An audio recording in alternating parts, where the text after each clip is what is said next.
Alright everyone, it's time for a funny story. A little break from politics here for a moment.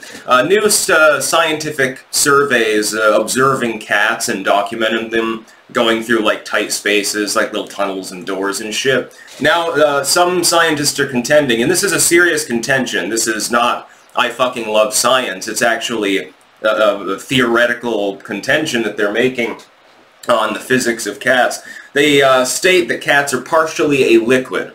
The way in which their body is capable of oozing and undulating more resembles liquidity than solidification at certain times. So the cat effectively changes phases when it's going through a tight spot.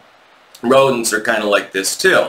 You know, you ever try to hold a small furry animal, they can get all floppy and squishy and stuff like that and sort of contort themselves. I would say that it's not just cats that exhibit this. By the way, it appears that they have true self-awareness.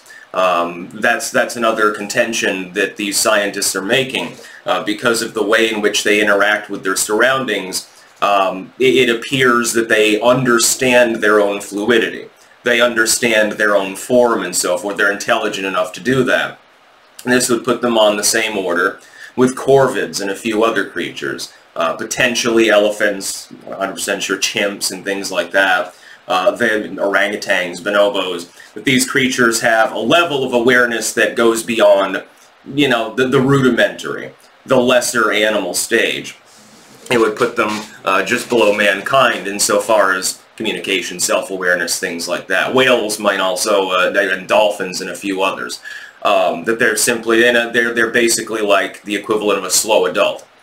Yeah, I mean, I think they measured cats' IQ points and they figured out that most of them had like a 50-60 IQ or something like that.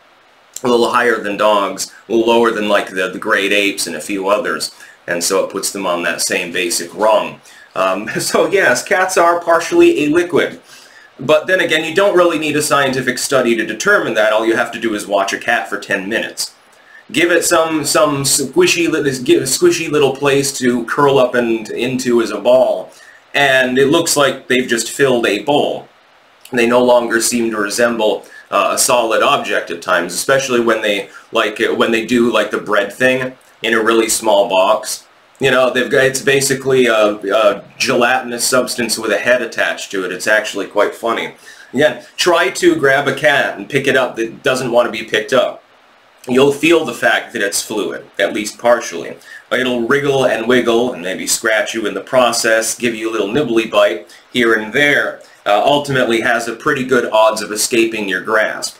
if only after a particular period of time. They'll contort themselves to no end. You could also say they resemble taffy. Although they undulate a little bit more fluidity than a taffy would, I suppose, or I don't know. You know those like gel things that kids like now? It's become the new big thing, the gels and foams and shit. Well, the sticky gel that's made, I think, with like glue and a few other things, yeah, they sort of resemble that. Not exactly water level of liquid, but, you know, getting close to viscous, oozing, gelatinous substance. Well, that's my contention. I believe that cats are a gelatin. They're semi-colloidal as well.